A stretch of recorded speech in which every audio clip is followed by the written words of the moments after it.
Josh, it's great to have you on the show. I'm super excited about the success that you guys have had over the years, and despite the fact that I remember when you were a brand new band, you're anything but now, and I'm super thrilled that you guys are still going and still making great music. Thank you so much, and thanks for having me on the show. Yeah, absolutely.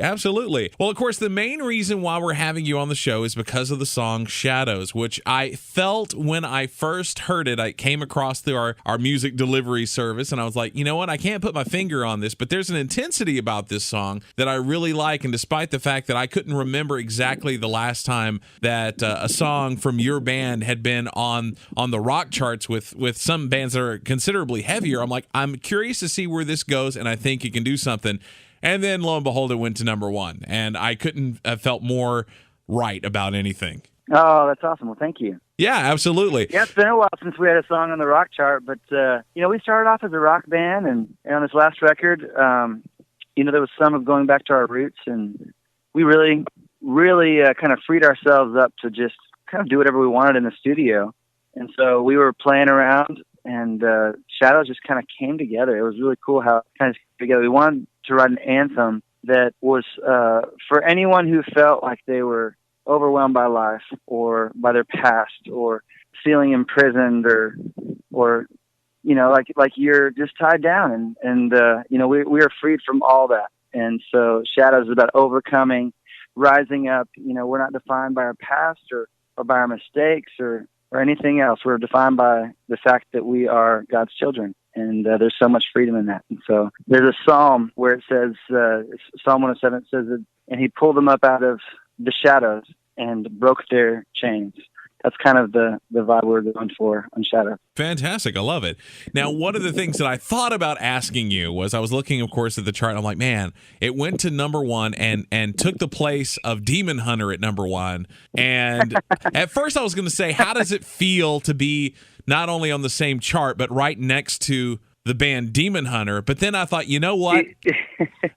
I don't even want to ask that. I want to know if when you do interviews with more contemporary stations, if they ever bring that up, because I could just so see that being a weird question in that moment. This is the first time, but I took note of that. I was like, wow, we could not be any more of a different band. But, it's pretty cool too. I feel like we make music for everybody. I think something that's kind of unique about the Afters is if you go through our records, I mean, if we could do an hour set of just blistering rock songs, and then we could do an hour set of ballads, and we could do an hour set, there's a lot of diversity in music. And so, there's a part of us, like I said, we started off as a rock band. And so it was fun to be able to dive back into some of that. Were you surprised at all by the interest in having this song distributed to rock radio and or surprised by the success that it had? I was a little surprised. I mean, it wasn't a part of our plan, when we were writing it. We just were having fun. Right. And the song kind of came out. And then, when the label said, hey, we want to send that song to rock radio, I mean, we were all for it. But yeah, I was a little surprised. Yeah, cool. Sweetness. Well, now, we discussed this a little bit kind of off air about the fact that it's funny because I remember you guys first starting out because I worked at a Christian rock station in Dallas where you guys are from, back when you guys had first gotten signed and Beautiful Love was a really big deal, and then Never Going Back to OK was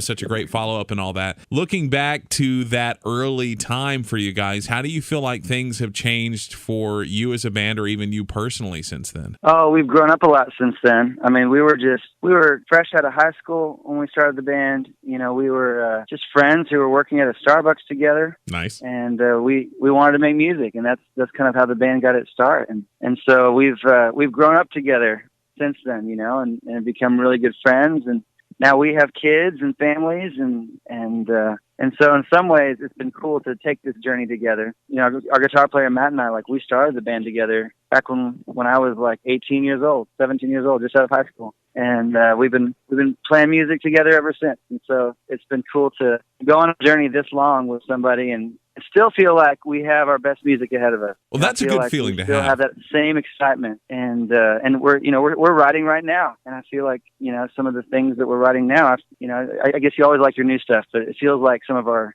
our best stuff that we've done. It's fun to have that much history with people, but then still have the excitement and be able to keep it fresh and be able to challenge each other to continue to make better music.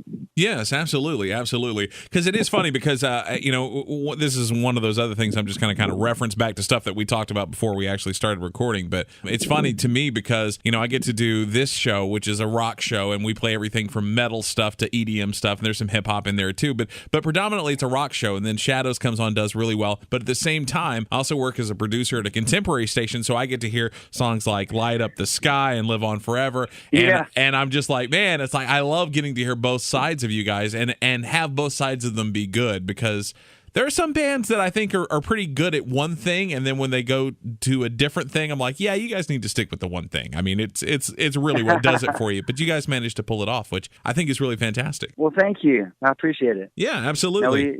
Our music's all over the board. I honestly, I just feel so lucky because I'm in a band with my best friends, and just hanging out with them and making music. It's every day is like, I feel like I have the best job in the world. Yeah, for sure. Especially in a time when it feels like it's maybe harder than ever to make money, and be able to have a career that's putting food on the table in the music industry. It's nice to be able to continue to do it and be at least successful enough to merit continuing. It's a tough world out there. Totally. No, we feel so blessed. I always remind my guys, even on the worst days, when the bus is breaking down, when things are going wrong, when problems with load-in or whatever happens, or missed flights, I always remind them, no matter what happens, we're living somebody else's dream. And it's the dream that we had when we started out. And we are so blessed. Every day that we get to get up and do this. And then we hear stories from people about how these songs, have spoken into their lives and what the songs have meant to them. And it just is a huge reminder of how fortunate we are. So we feel so blessed and are thankful for every new record we get to make and every new song that we get to release. Thankful that people keep listening to it. And yeah, I definitely don't take that for granted. Absolutely. Yeah, Fair Trade Records, y'all hear that? They're grateful. They're super happy. We love our people there at Fair Trade. Yeah, absolutely. They're great people. I love Kai and all the guys over there. They've always been very cool with us. So we're always excited to be able to work with them on things. So it's always fun. Now, you said you guys are already working on new music. It felt like with the last record, there was kind of it felt like a wide variety of influences or stylistic directions with that. And I know that's been kind of a theme throughout y'all's career, but is there anything that specifically is inspiring you musically going into this next record? That's a good question. I feel like there's going to be a worshipful side to this new record.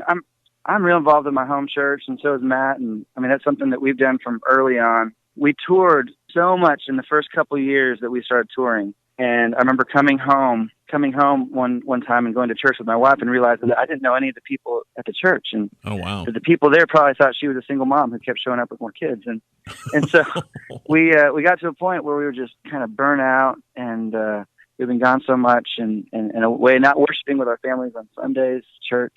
And so we played a show with Casting Crowns, and I was kind of venting to their singer, Mark Hall, about it and saying, how do you do this? I feel like it's not sustainable, what all is gone. And he said, well, I'm actually super involved in my church. He said, I'm youth pastor at my church. And he said, we just tell our booking agent, how many days we can be away, and that's it. And we just make it work. But he said to be grounded and plugged into a local church community is so important. So we were like, wow, you can do that. And so we made a commitment with the band to be home a certain amount of Sundays a year to be able to worship with our families and be a part of that. And so worship has always been a big part of our of who we are. And so there'll be something worshipful on it. I don't know.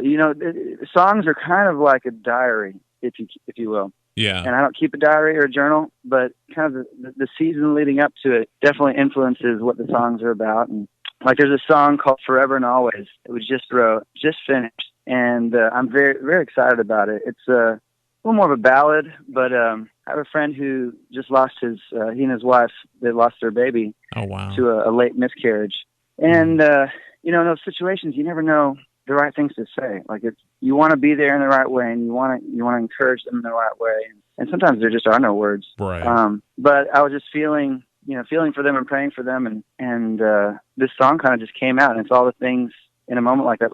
So I actually sent it to him and said, I don't always have the words, but this is what my heart is feeling right now. And it was very healing for him, and so yeah, I don't know. That's kind of how songs come together. You know, something happens in life, and that's kind of the way of processing through it.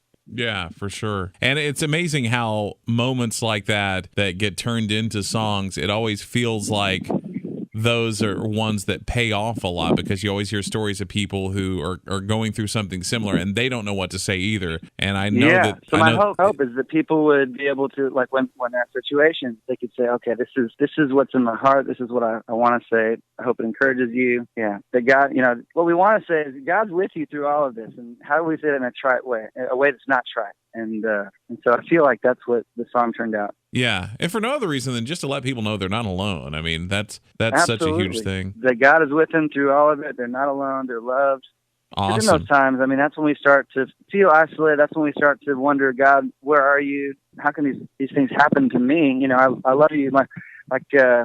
I had a friend, and it happened to him, and one day he was at church, he was worshiping, and the next day, you know, this horrible thing happened. And I mean, why do these bad things happen to really wonderful people? Right. And yeah, so just to be able to encourage people, and you know, we have quite a few songs that have come out of pain, and trying to remind people that God's with us through all of it. You know.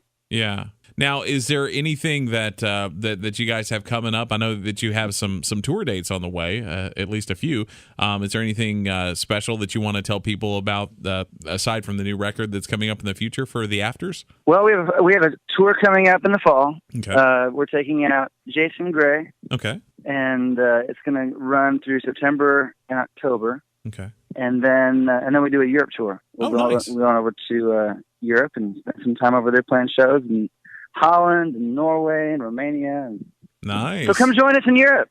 There you go. Hey, we actually have a station in Europe. So, I mean, there's probably some Europeans listening right now. So, yeah, absolutely. I mean, that'll be fun. So, if you guys are listening out in Europe, check out the Afters. We'll have a big road trip. We'll all go travel Europe together. And there you go. Eat crepes in France together. And yeah. So now I'm assuming that you guys have played Europe before. We have. We play there about once a year. Okay. We'll go play shows over there. Nice. What would you say is the part that you look forward to the most when going back?